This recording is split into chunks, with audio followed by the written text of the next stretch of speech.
नमस्ते सभी को, मेरा नाम काव्य है और मैं कुछ लाइन बात करना चाहूँगी अंधविश्वास पे। अंधविश्वास क्या है?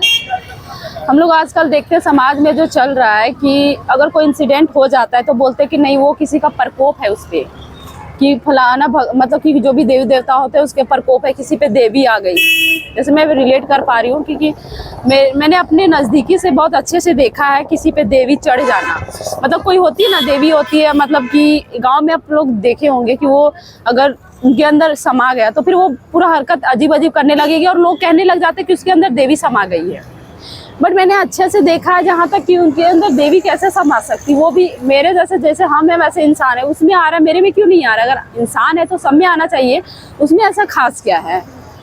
जब मैं आचार्य जी को नहीं जानती थी, उससे पहले जब मुझे लगता था कि हाँ वो सही है, लेकिन ये जो सवाल जो मैंने कहा, ये आचार्य जी के जानने के बाद, ये बुक से पढ़ने के बाद मुझे समझ में आया कि वो एक्चुअली में अंधविश्वासी हैं। लोग इतने मतलब पुराने ढर्रों में है ना कि सवाल भी नहीं करना चाहते कि वो क्या है, बस मान लेना चाहते। तो मैं ये कहना चाहती हूँ, अंधविश्वास मतलब ये नहीं होता है कि आप कोई चीज़ को देख लिए और मान लिए, नहीं, उनको पहले आपको जानना पड़ेगा। नहीं जानते हो तो जानना पड़ेगा, और अगर जानते भी हो तो उस पर सवाल करना पड़ेगा कि एक्चुअली ये क्या है, इसके पीछे का मिथ क्या है, मतलब अर्थात क्या है, कि एक्चुअली में ये सही में है या फिर लोगों को कल्पना है, बस कल्पना कर रही है कि हाँ ऐसा होता है बस। ऐसे इसी पे देखेंगे आजकल बाबाओं लोग जो बोलते हैं ये एनर्जी आ गया, वो एनर्जी आ गया, ऐसे करोगे तो तुम्हें शांति मिल जाएगी। बट ऐसा नहीं है। एनर्जी क्या होता है? अगर आप साइंस पढ़े होंगे ना तो आपको अच्छा से पता चलेगा कि एनर्जी क्या है। और एनर्जी ना ही क्रिएट किया जा सकता है, ना उसे डिस्ट्रॉय किया जा सकता है। अगर आप साइंस पढ़ोगे तो उसमें पता चलेगा। लेकिन लोग कैसे कह देते हैं कि एक बार एनर्जी आता है फिर चला जाता है और फिर वो मतलब समाप्त हो जाता है, ऐसा नहीं हो सकता। तो मैं यही सजेस्ट करना चाहूँगी कि अगर आप जानना चाहते हो कि ये जो चल रहा है आजकल समाज में अंधविश्वास के नाम पर, तो वो ऐसे ख़त्म नहीं होगा। पहले आपको जानना पड़ेगा ना कि आप कौन हो और वो जिस चीज़ को आप मानना चाह रहे हो वो है क्या। ऐसे थोड़ी मान लेना है। हम इसलिए पीछे किसी चीज़ को चल जाते क्योंकि हम स्वयं को नहीं जानते। जब तक हम स्वयं को नहीं जानेंगे तब तक हम दूसरे को भी नहीं जान सकते। तो मेरा यही कहना है कि पहले आप किसी चीज़ को मान नहीं लीजिए, आप सवाल खड़ा कीजिए कि एक्चुअली में वो है क्या। बिना जाने किसी को मतलब अपना नहीं लेना है, जान नहीं लेना, कह देना कि नहीं मेरे को तो आ गया। आप देखते होंगे कि पढ़े लिखे लोग में भी अंधविश्वास बहुत ज़्यादा है। क्यों है? क्योंकि एक्चुअली उसके पीछे ये है कि हम लोगों ने विज्ञान को कभी सम्मान दिया ही नहीं है। इसलिए कोई भी बाबा लोग आते हैं, कोई भी इंग्लिश में बोल देते हैं, मतलब लगता है कि नहीं इंग्लिश में बोल रहा है तो बहुत अच्छा ही बोल रहा है। ऐसा नहीं है। हमें साइंस अगर मालूम होता ना कि साइंस क्या है, साइंस क्या बताती है, हमें सवाल करना बताती है साइंस। लोग सवाल क्यों नहीं कर पाते? सबसे पहले यही होता है कि वो खुद के ऊपर सवाल नहीं कर पाते, इसलिए किसी चीज़ पे को लेकर के भी सवाल नहीं कर पाते। कि अगर भारत इतना पिछड़ा है तो कारण है कि हम साइंस नहीं जानते।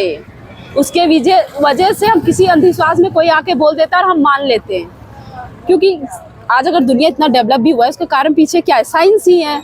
बट हम साइंस को नहीं जानते तो कोई भी किसी को कोई बोल देता है मेरे अंदर देवी देवता आ गया तो हम मान लेते। कोई बाबा आता है बोल देता है कि तुम्हारे हाथ में ये ग्रह चल रहे हैं, शनि ग्रह, ये ग्रह है, ये करो, तुम पेड़ में जा करके ये मतलब धागा बांध लो तो तुम्हारा सब सही हो जाएगा। और अब अभी देख रहे होंगे कि एस्ट्रोलॉजर का जो अभी चल रहा है कितना पॉपुलर हो गया, क्यों हो गया है और इतने मिलियंस में जा रहे हैं, क्यों जा रहे हैं? ये हमें दर्शा रहा है कि भारत कितना पिछड़ा है। कोई भी चीज़ पे सवाल नहीं उठाना जानता, वो सिर्फ मान लेता है। हमें मानना नहीं है, पहले जानना है। नहीं जानते तो अगर जानते हैं तो उस पर सवाल उठाना है कि एक्चुअली में क्या है ये। हमें ऐसे नहीं मान लेना कि कोई आके कह दिया तो हाँ हम मान लिए। हमारा भारत ऐसा नहीं है। ये हमारा भारत एक बोलते हैं ना कि विश्व गुरु रहा है, लेकिन आज इतने लोग पिछड़ा क्यों हो गए हैं? क्योंकि अपने वास्तविक वेदांत जो होता है, उपनिषद होता है, उससे बिछड़ चुके हैं। इनसे उनका कोई मतलब ही नहीं है।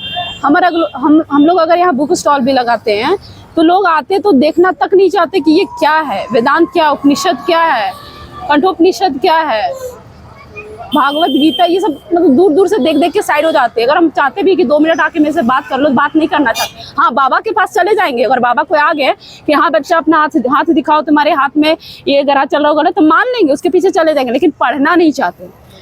पढ़ने से मतलब एक भारत के युवा को लगता है पता नहीं कि क्या हो गया, पढ़ना ही नहीं चाहता। अगर पूछा जाए कि 2 मिनट टाइम है कि आपसे 2 मिनट बात कर सकते, बोलेगा नहीं मेरे पास टाइम नहीं है। ऐसे करके तो फंसेगा ही ना बाबा लोग के पीछे। अगर वो पढ़ेगा नहीं तो फंसेगा ना, कोई भी कुछ कह देगा मान लेगा। दैट्स वो बात है, ये तो तथ्य है। अगर आप नहीं पढ़ोगे, आपके पास नहीं है, तो आप किसी के बात मानोगे, तो जस्ट ऐसा ही होता है। तो मैं यही कहना चाहूँगी कि ये आचार्य जी का बुक लिखा हुआ है अंधविश्वास। मुझे भी पहले, मैं भी फंसी हुई थी यही सब चीज़ों में। लोग कह देते थे हाँ तो मान ही लेती थी, लेकिन हाँ अब सवाल करना सीखी हूँ, तो उसके पीछे कारण आचार्य जी है। तो मैं ये कहना चाहती हूँ कि जो नहीं जानते हो उस पर सवाल उठाओ। पहले सवाल उठाने से पहले जानने की कोशिश करो, और अगर जानते भी हो तो उस पर सवाल उठाओ और उसको पहले जांच करो कि एक्चुअली ये क्या है। किसी पे मान नहीं लेना है, हमें तथ्य पे चलना है, किसी के मान्यता पे या कल्पना पे नहीं चलना है। अगर कल्पना पे ये पे चल रही होती तो फिर हम लोग बहुत कुछ कर सकते थे ना, लेकिन नहीं कर पाते। कारण क्या है? क्योंकि नहीं हो सकता ना, हमें उसके लिए विज्ञान की ज़रूरत है। अगर अंधविश्वास से आप बचना चाहते हैं तो मैं सजेस्ट यही करूँगी, पहले आपको विज्ञान पता होना चाहिए। तो आप विज्ञान पढ़िए कि क्या है। अब बहुत लोग बोलते हैं कि एनर्जी आता है, सुपर पावर होता है, ये होता है, हमारे अंदर एनर्जी इंटर करती है, फिर वहाँ से मतलब कि बाहर निकल करके फिर कहीं आसमानों में चल जाती है। क्या है? कल्पना मात्र है बस, और ऐसा कुछ नहीं है। मैं ये बुक पढ़ी हूँ ना, तो मेरे को पता चला कि एक्चुअली में ऐसा कुछ नहीं है। ये बुक में सारा चीज़ बताया गया है कि आप ये देख सकते हो कि सांप, जब सांप होता है तो आता है तो देखते हैं कि सपेरा लेके आता है, सांप नचाता है बीन बजा के। हमको लगता है कि सांप नाच रहा है, एक्चुअली सांप नहीं नाच रहा है। हमें बीन जो बजाते हैं ना, तो उसका वाइब्रेशन जो होता है ना, उसके वजह से सांप नाचता है। और बोला जाता है कि नहीं सांप दूध पी रहा है, तो एक्चुअली में वो दूध नहीं पी रहा होता, उसको कई दिनों से उसे पानी पीने के लिए नहीं मिला होता है। जैसे हम ही लोग होते हैं, मान लीजिए अगर पानी हमें ज़्यादा प्यास लगा या भूख लगा इतना ज़ोर से कि मतलब हमको चाहिए ही चाहिए, तो हमारे सामने कुछ भी रखा होता है ना, तो हम उसे खा लेते हैं। चाहे पानी भी हो, कुछ गंदा भी हो, तो फिर भी पी लेते हैं, क्योंकि हमको प्यास मिटाना है। तो इसका मतलब ये नहीं कि सांप वो दूध पीता है, दूध नहीं, उसके लिए उसको पानी चाहिए होता है।